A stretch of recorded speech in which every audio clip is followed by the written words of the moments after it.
ദില്ലി പോലീസിനും മറ്റ് അന്വേഷണ ഏജൻസികൾക്കും തലവേദനയായി മാറുകയാണ് തുടർച്ചയായുള്ള വ്യാജ സന്ദേശങ്ങൾ. ദില്ലിയിലെ സ്കൂളുകളിലേക്ക് വ്യാജ സന്ദേശങ്ങൾ അയച്ച വിദ്യാർത്ഥിയെ പിടികൂടിയിരിക്കുകയാണ് അന്വേഷണ സംഘം ഇപ്പോൾ. പരീക്ഷാ പേടി കാരണമാണ് ഈ സന്ദേശമൊക്കെ ഞാൻ അയച്ചതെന്നാണ് കുട്ടി വളരെ സിമ്പിളായി പറഞ്ഞത്. ദില്ലിയിലെ സ്കൂളുകൾക്ക് നേരെ സ്ഥിരമായി ഈ ബോംബ് ഭീഷണി സന്ദേശം അയച്ചുകൊണ്ടിരുന്ന ഇമെയിൽ അയച്ചുകൊണ്ടിരുന്ന ഒരു വിദ്യാർത്ഥിയെ ഇന്ന് ദില്ലി പോലീസ് കസ്റ്റഡിയിൽ എടുത്തിട്ടുണ്ട്.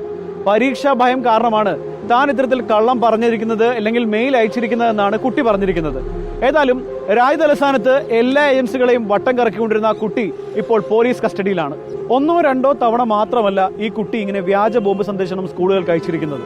23 സ്കൂളുകൾക്ക് വരെ ഒരു ദിവസം വ്യാജ ബോംബ് ഭീഷണി സന്ദേശം അയച്ചു എന്ന് പറയുമ്പോൾ കുട്ടിക്ക് പരീക്ഷപ്പേടി മാത്രമാണോ അതോ മറ്റെന്തെങ്കിലും പ്രശ്നമുണ്ടോ എന്നുകൂടി ഇപ്പോൾ ദില്ലി പോലീസ് പരിശോധിക്കുന്നുണ്ട്. കഴിഞ്ഞ മാസം മാത്രം 150ഓളം ദില്ലിയിലെ സ്കൂളുകൾക്കാണ് ഇത്തരത്തിൽ വ്യാജ സന്ദേശങ്ങൾ വന്നതെന്ന് പറയുമ്പോൾ സർക്കാരിനെയും പോലീസിനെയും ഒരുപോലെ അത് പേടിപ്പെടുത്തുന്ന കാര്യം തന്നെയാണ്. സ്കൂളുകൾക്ക് മാത്രമല്ല ഇത്തരത്തിലുള്ള വ്യാജ സന്ദേശം ലഭിക്കുന്നത്. മെട്രോ സ്റ്റേഷനും ഒപ്പം തന്നെ എയർപോർട്ടുകൾക്കും സമാനമായ രീതിയിലുള്ള സന്ദേശങ്ങൾ ലഭിക്കുന്നുണ്ട്. അതുകൊണ്ട് ഇത് അവഗണിക്കണോ വേണ്ടോ എന്നുള്ള സംശയത്തിലാണ് ഇപ്പോൾ ദില്ലി പോലീസും ഏജൻസികളും ഉള്ളത്. പ്രത്യേകിച്ചും കഴിഞ്ഞ മാസമുണ്ടായ സ്കൂളിന് സമീപത്തുണ്ടായ സ്ഫോടനം അത് ഇപ്പോഴും ദില്ലി പോലീസ് മറന്നിട്ടില്ല. അതുകൊണ്ട് എല്ലാ വ്യാജ സന്ദേശങ്ങളും അന്വേഷിക്കാൻ തന്നെയാണ് സർക്കാരിന്റെയും ദില്ലി പോലീസിന്റെയും മറ്റ് ഏജൻസികളുടെയും തീരുമാനം. വീഡിയോ ജേർണലിസ്റ്റ് നന്ദു പേരാമ്പ്രയ്ക്കൊപ്പം ജോയ്സ് ഡാനിയൽ, ഇൻ റിപ്പോർട്ടർ, ദില്ലി.